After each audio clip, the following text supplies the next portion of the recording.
నాయకులు బడుగు బలహీన వర్గాల ఆశాజ్యోతి 2019 ఎలక్షన్ల ముందు మేనిఫెస్టోలో ఏ హామీలు పెట్టారో ముఖ్యంగా నవరత్న పథకాలు ఇచ్చిన హామీలను నెరవేర్చిన ఏకైక ముఖ్యమంత్రి రాష్ట్రంలో 99% హామీలు నెరవేర్చిన ముఖ్యమంత్రి రాష్ట్రంలో వైఎస్ జగన్మోహన్ అని చెప్పి సభాముఖంగా తెలియజేస్తున్నాను.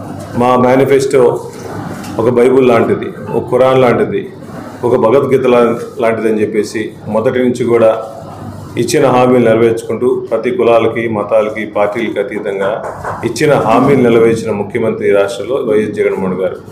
అదేవిధంగా పోయినసారి హామీలు నెరవేర్చాము. మళ్ళీ ఎలక్షన్లో 2024 ఎలక్షన్లో నవరత్న ప్లస్ అని చెప్పేసి మళ్ళీ మా కొత్త మేనిఫెస్టో జగన్మోహన్ గారు మళ్ళీ రిలీజ్ చేశారు. ఈ మేనిఫెస్టో గతంలో ఏ విధంగా అమలు పరిచారు జగన్మోహన్ గారు, అదేవిధంగా పేదవాళ్ళందరికీ అందుబాటులో ఉండి ఈ రాష్ట్రంలో జగన్మోహన్ గారు ప్రతి ఇంటికి ఒక పెద్ద కొడుకులా ఉండి ప్రతి పథకాన్ని పేదవాళ్ళకి అందరికీ ప్రతి గడపని అందిస్తున్న మహానుభావుడు జగన్మోహన్ అని చెప్పి ప్రతి ఒక్కరు కోరుకున్నారు. గతంలో చంద్రబాబు నాయుడు గారు 2014 ఎలక్షన్లో ఎన్నో హామీలు ఇచ్చారు. రైతు రుణమాఫీ అని హామీ ఇచ్చాడు, డ్వాక్రా రుణమాఫీ అని చెప్పి హామీ ఇచ్చాడు, ఇంటింటా ఉద్యోగాలు హామీ ఇచ్చాడు. సుమారుగా 600 పైన హామీలు ఇచ్చి ఒక్క హామీ కూడా నెరవేర్చాలి. మళ్ళీ ఎలక్షన్లు వచ్చినాయని చెప్పేసి మళ్ళీ రకరకాల హామీలు ఇస్తున్నారు. చంద్రబాబు నాయుడు గారు కానీ వాళ్ళ కూటమిని కానీ నమ్మే పరిస్థితి ఈ రాష్ట్ర ప్రజలు ఎవరూ లేరు. ఎందుకంటే గతంలో ఇచ్చిన హామీలు కానీ ఇచ్చిన పథకాలని నా పథకాలు చూసి ఒక్క ఓటేయండి అని చెప్పి అడిగే పరిస్థితి ఈ రాష్ట్రంలో చంద్రబాబు నాయుడు గారికి లేదు.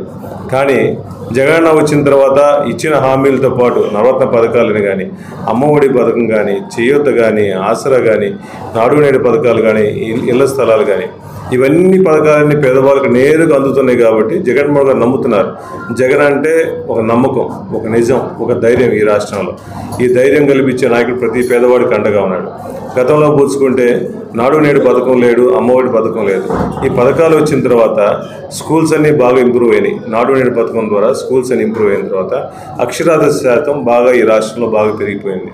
ఈ పథకాలు నేరుగా దళారీ వ్యవస్థ లేకుండా నేరుగా ప్రతి రూపాయి అకౌంట్ వేయడం వల్ల ఈ రాష్ట్రంలో పేదరికం పూర్తిగా తగ్గిపోయి ప్రతి ఒక్కరి జీవన పరిణామాలు బాగా పెరిగినాయి. ముఖ్యంగా ఎస్సీలు కానీ, బీసీలు కానీ, బడుగు బలహీన వర్గాలు కానీ, ఎస్టీలు కానీ, మైనార్టీలు కానీ ఈ రాష్ట్రంలో పేదవాళ్ళు అనే వాళ్ళందరూ ఉండగా ప్రతి ఒక్కరు కూడా జగన్మోహన్ గారి దయ వల్ల మేము 4 రూపాయలు సంపాదించాం, మేము 3 పూట్ల భోజనం చేస్తానికి కారణం జగన్మోహన్ గారు అని చెప్పేసి ప్రతి ఊరు వాడ కూడా జగన్మోహన్ గారిని కీర్తిస్తుందంటే ఈ రాష్ట్రంలో జగన్మోహన్ గారి దయ వల్ల ఇన్ని బెనిఫిట్లు పొందుతున్నారు.